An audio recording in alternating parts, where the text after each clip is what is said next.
샬롬, 주님의 평강이 여러분과 함께하기를 기원합니다. 오늘 성경 읽기와 말씀 묵상을 통해 하나님의 말씀을 깨닫는 지혜와 기도하고 간구하는 모든 것들 위해 응답의 열매가 충만하기를 소망합니다. 오늘 성경 읽기 내비게이션은 여호수아 11장입니다. 하솔 왕 야빈이 이 소식을 듣고 마돈 왕 요밥과 시므론 왕과 악삽 왕과 및 북쪽 산지와 긴느롯 남쪽 아라바와 평지와 서쪽 돌의 높은 곳에 있는 왕들과 동쪽과 서쪽의 가나안 족속과 아모리 족속과 헷 족속과 브리스 족속과 산지의 여부스 족속과 미스바 땅 헤르몬산 아래 히위 족속에게 사람을 보내매 그들이 그 모든 군대를 거느리고 나왔으니 백성이 많아 해변에 수많은 모래 같고 말과 병거도 심히 많았으며 이 왕들이 모두 모여 나와서 이스라엘과 싸우려고 메론 물가에 함께 진쳤더라. 여호와께서 여호수아에게 이르시되 그들로 말미암아 두려워하지 말라. 내일 이맘때 내가 그들을 이스라엘 앞에 넘겨주어 몰살시키리니 너는 그들의 말 뒷발에 힘줄을 끊고 그들의 병거를 불사르라 하시니라. 이에 여호수아가 모든 군사와 함께 메론 물가로 가서 갑자기 습격할 때에 여호와께서 그들을 이스라엘의 손에 넘겨주셨기 때문에 그들을 격파하고 큰 시돈과 미스르봇 마임까지 추격하고 동쪽으로는 미스바 골짜기까지 추격하여 한 사람도 남기지 아니하고 쳐 죽이고 여호수아가 여호와께서 자기에게 명령하신 대로 행하여 그들의 말 뒷발에 힘줄을 끊고 그들의 병거를 불로 살랐더라. 하솔은 본래 그 모든 나라의 머리였더니 그때 여호수아가 돌아와서 하솔을 취하고 그 왕을 칼날로 쳐 죽이고 그 가운데 모든 사람을 칼날로 쳐서 진멸하여 호흡이 있는 자는 하나도 남기지 아니하였고 또 하솔을 불로 살랐고 여호수아가 그 왕들의 모든 성읍과 그 모든 왕을 붙잡아 칼날로 쳐서 진멸하여 바쳤으니 여호와의 종 모세가 명령한 것과 같이 하였으되 여호수아가 하솔만 불살랐고 산 위에 세운 성읍들은 이스라엘이 불사르지 아니하였으며 이 성읍들의 모든 재물과 가축은 이스라엘 자손들이 탈취하고 모든 사람은 칼날로 쳐서 멸하여 호흡이 있는 자는 하나도 남기지 아니하였으니 여호와께서 그의 종 모세에게 명령하신 것을 모세는 여호수아에게 명령하였고 여호수아는 그대로 행하여 여호와께서 모세에게 명하신 모든 것을 하나도 행하지 아니한 것이 없었더라. 여호수아가 이같이 그 온 땅 곧 산지와 온 네겝과 고센 온 땅과 평지와 아라바와 이스라엘 산지와 평지를 점령하였으며 곧 세일로 올라가는 한락산에서부터 헤르몬산 아래 레바논 골짜기의 바알갓까지 그들의 왕들을 모두 잡아 쳐 죽였으며 여호수아가 그 모든 왕들과 싸운 지가 오랫동안이라. 기브온 주민 히위 족속 외에는 이스라엘 자손과 화친한 성읍이 하나도 없고 이스라엘 자손이 싸워서 다 점령하였으니 그들의 마음이 완악하여 이스라엘을 대적하여 싸우러 온 것은 여호와께서 그리하게 하신 것이라. 그들을 진멸하여 바치게 하여 은혜를 입지 못하게 하시고 여호와께서 모세에게 명령하신 대로 그들을 멸하려 하심이었더라. 그때 여호수아가 가서 산지와 헤브론과 드빌과 아납과 유다 온 산지와 이스라엘의 온 산지에서 아낙 사람들을 멸절하고 그가 또 그들의 성읍들을 진멸하여 바쳤으므로 이스라엘 자손의 땅에는 아낙 사람들이 하나도 남지 아니하였고 가사와 가드와 아스도세만 남았더라. 이와 같이 여호수아가 여호와께서 모세에게 말씀하신 대로 그 온 땅을 점령하여 이스라엘 지파의 구분에 따라 기업으로 주매 그 땅에 전쟁이 그쳤더라.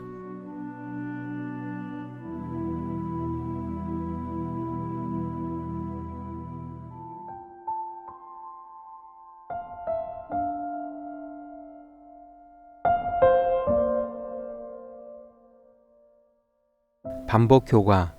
사회심리학 용어로 반복되는 횟수가 많아질수록 그 대상에 대해 호감이 증가하는 현상을 말합니다. 그래서 친숙성의 원리라고도 합니다. 이 현상은 미국의 사회심리학자 로버트 자이언스가 이론으로 정립하였습니다. 상품 이름을 계속해 부르는 반복 광고를 보면 처음에는 누구나 반감을 느끼기 쉽습니다. 그렇지만 시간이 지남에 따라 자신도 모르게 기억하게 되고 친밀감을 느끼게 됩니다. 이것을 심리학에서는 단순 접촉의 원리라고 합니다. 접촉의 횟수를 반복적으로 늘리면 기억이 새겨지고 거부감이 적어지거나 친밀감이 늘어난다는 이론입니다. 반복을 통해 얻는 두 가지 효과가 있습니다. 리듬감과 강조 효과입니다. 어떤 일에 리듬감을 갖는다는 것은 행동과 결과에 대한 예측 가능한 선택을 할 수 있게 됩니다. 그리고 반복된다는 것은 그만큼 중요하다는 것으로 선택과 결정에 중요한 요인으로 작용하게 됩니다. 오늘 여호수아 11장의 주제어는 반복 효과입니다. 여리고성, 아이성, 예루살렘의 아도니세덱의 패전 소식을 들었을 북쪽의 거민들은 하솔랑 야빈을 중심으로 연합군을 형성하였습니다. 이제 정복전쟁의 산대는 북쪽의 하솔랑 야빈이 되었습니다. 이 지역은 이스라엘에게 있어서도 전략적으로 매우 중요한 요충지였습니다. 하솔은 갈릴리 호수 북쪽으로 14km 정도 떨어진 곳으로 경제적, 정치적으로 매우 중요한 전략적인 도시였습니다. 나머지 도시들은 하솔처럼 큰 도시가 아니었기 때문에 하솔을 차지하면 갈릴리 지역을 모두 점령하게 됩니다. 그러므로 이 대결은 북쪽의 패권을 다투는 매우 중요한 전쟁이었습니다. 여리고성과 아이성 그리고 남쪽 연합군과 싸울 때 하나님은 이스라엘에게 언제나 승리의 약속을 반복하셨습니다. 그런데 이번 북쪽 연합군과의 전쟁에서처럼 내일 이맘때 너희들은 이미 승자가 되어 있을 것이다 라며 구체적으로 말씀하신 적은 없습니다. 이번 전쟁에서도 승리는 이미 확정되었습니다. 마찬가지로 이번에도 관건은 이스라엘의 믿음과 순종이었습니다. 여호수아의 전술은 남쪽 연합군과의 전투에서 공개했던 기습작전을 그대로 반복했습니다. 북쪽 연합군은 이스라엘의 기습작전에 철저히 대비했지만 승리의 은혜가 반복될 것이라는 것을 믿고 순종함으로 나아갔던 여호수아의 군대에게 속수무책으로 무너졌습니다. 여호수아는 승리의 기세를 가지고 연합군의 출범을 주동했고 북쪽에서 가장 큰 성읍인 하솔의 주민들과 성읍들을 완전히 불태워 이스라엘과 여호와를 대적하는 자들은 어떻게 되는지를 경고했습니다. 하솔은 여리고와 아이와 함께 이스라엘이 유일하게 불태우고 진멸시킨 세 성읍 중 하나가 되었습니다. 그리고 나머지 성읍들은 주민들만 진멸시키고 짐승과 노획물들은 나누어 가지도록 했습니다. 이렇게 북쪽 연합군까지 함락시킴으로 가나안 남북전쟁을 성공리에 마친 여호수아는 절대적인 리더로 부상하게 됩니다. 저자는 여호수아를 유일한 하나님의 도구처럼 그의 행보를 중심으로 이렇게 기록했습니다. 그가 온 땅을 차지했다.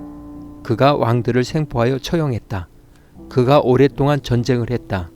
그가 아낙 사람들을 전멸시켰다.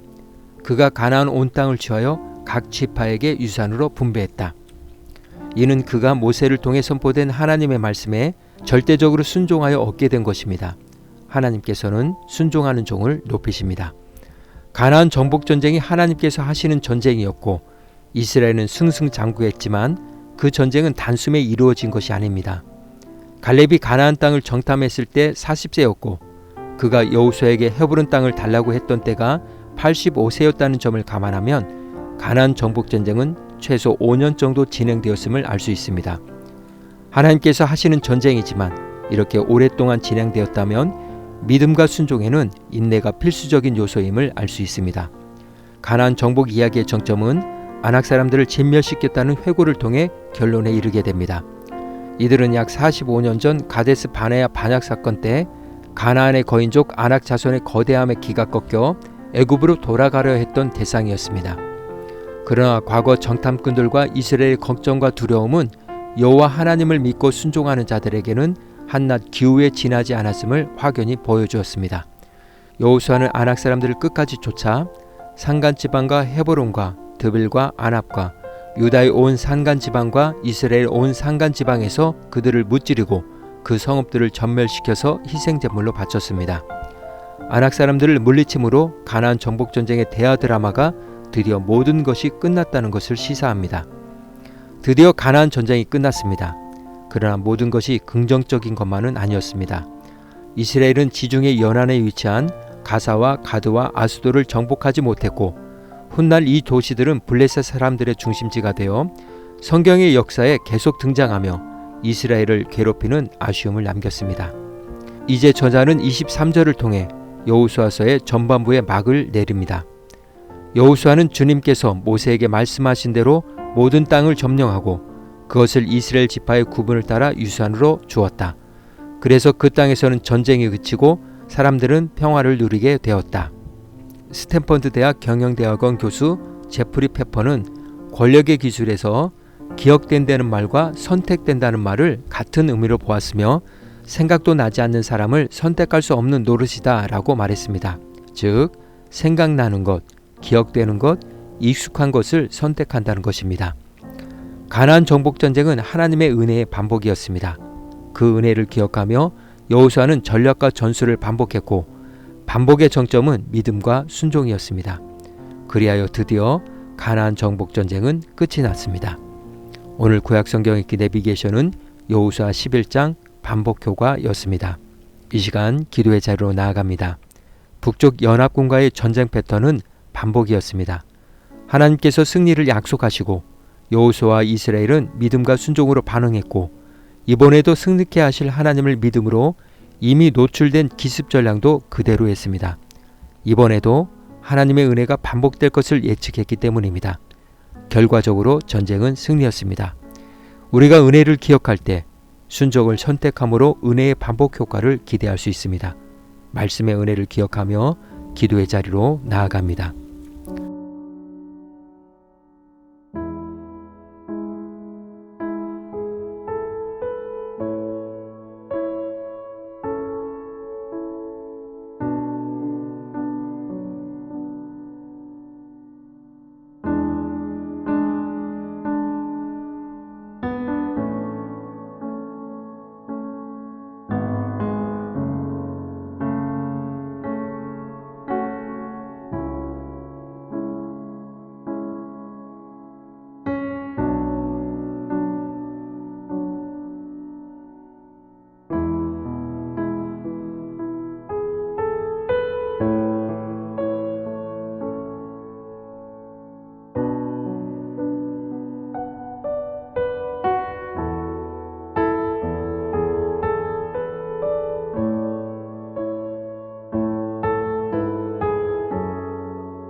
사랑의 하나님, 은혜를 기억함으로 문구적거리지 않고 하나님 앞에서 얼쩡거리기라도 하며 날마다 주님과 동행하는 삶이 되게 하옵소서. 그래야 은혜의 반복 효과를 누리는 복 있는 사람의 길을 걷게 하옵소서. 오늘은 이렇게 고백하며 나아갑니다. 하나님의 은혜는 반복입니다. 예수님의 이름으로 기도합니다. 아멘. 이제 음악이 마칠 때까지 자유롭게 기도합니다. 하나님께서 우리의 기도에 귀 기울여 주십니다.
우리의 기도를 들으신 하나님께서 오늘도 동행하십니다. 주 안에서 승리하십시오.